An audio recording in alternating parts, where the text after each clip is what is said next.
सोच रही है मुसलमान सोया हुआ है, लेकिन मुसलमान सोया नहीं हुआ है, ये बेदार कौम है। ये बेदार कौम है। ये जो आप नतीजा पीछे देख रहे हो, ये एक आवाज़ का नतीजा है, ये एक आवाज़ का नतीजा है। और अभी तो बहुत सारे बाकी हैं, पूरी दावत भी नहीं चली है ना। तो हम पर जो कानून लाया जा रहा है, हम उसके अपोजिट क्यों हैं, हम उसका विरोध क्यों कर रहे हैं। देखो, हमारी शरीयत ने हमको जो कानून दिए हैं, जैसे मेरे लिए मेरे शौहर के हुकूक, शौहर पर मेरे हुकूक, मैं माँ हूँ तो मेरे पर बच्चों के हुकूक, उन तमाम हुकूक से हम राज़ी हैं। हमारी शरीयत ने जो उसूल दिए हैं उससे हम राज़ी हैं, तो हम पर नए कानून क्यों लादे जा रहे हैं। और संविधान के मुताबिक है ना, आर्टिकल 26, 28 और 29 के मुताबिक हमें अपने कल्चर को फॉलो करने की इजाज़त है। यानी हर मज़हब का लोग है ना, हर मज़हब का इंसान अपने मज़हब को फॉलो कर सकता है, वो भी आज़ादी के साथ। तो हमको तो हमारे मज़हब को फॉलो करने के लिए हमेशा कभी हिजाब पर डांटा जाता है, कभी ट्रिपल तलाक लाया जाता है, कभी हमारे नबी सल्लल्लाहु अलैहि वसल्लम की शान में गुस्ताखी की जाती है।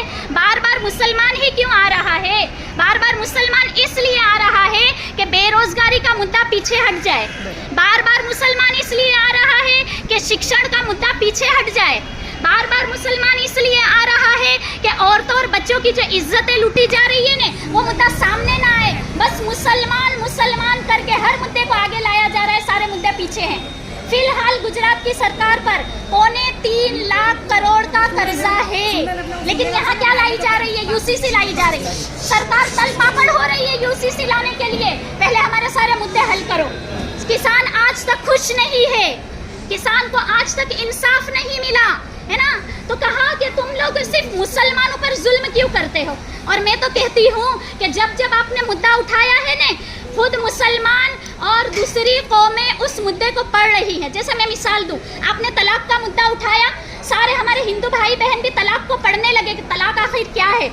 आपने वक़फ़ बिल उठाया, संसद में गृह मंत्री खुद कह रहे हैं, मैं आपको बताऊं वक़फ़ का मतलब क्या है।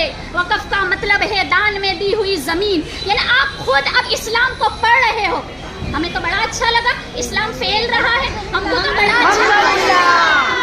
अच्छा लगा। लेकिन आप हमारे असल मुद्दे पर आ जाओ, हमारे असल मुद्दे पर आ जाओ कि हमारे जवान बच्चों को रोज़गार कैसे देना है ना, हमारे जवान बच्चे, हमारी जनरेशन को आला ओहदों पर कैसे बिठाना है। यूसीसी हमारे लिए एक काला कानून है, और मुसलमान के अंदर इतने जज्बे हैं। और वो जज्बे की निशानी में बताऊं कि मुसलमान बच्चा जब पैदा होता है ना, उसके कान में अजान दी जाती है।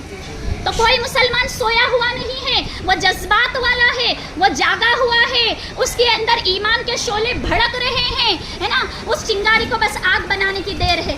समझ में आया। तो कहा कि देखो 21वें लॉ कमीशन के मुताबिक है ना, जेपीसी ने मंतव्य लिए थे कि यूसीसी लाना है या नहीं।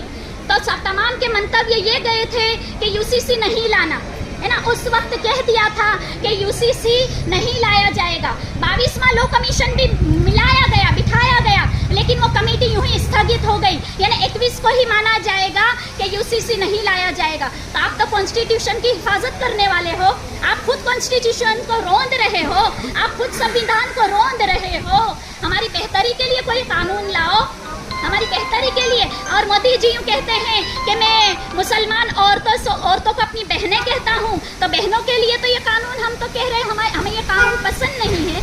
तो हमारे लिए कोई ऐसा कानून लाएं कि हम सही तरीके पर सुकून से अपने मुल्क में रह सके। देखो, जब भारत आज़ाद हुआ, हमें पाकिस्तान वाले बुला रहे थे, लेकिन हमें तो भारत की मिट्टी में पैदा हुआ और भारत में ही दफन होना है।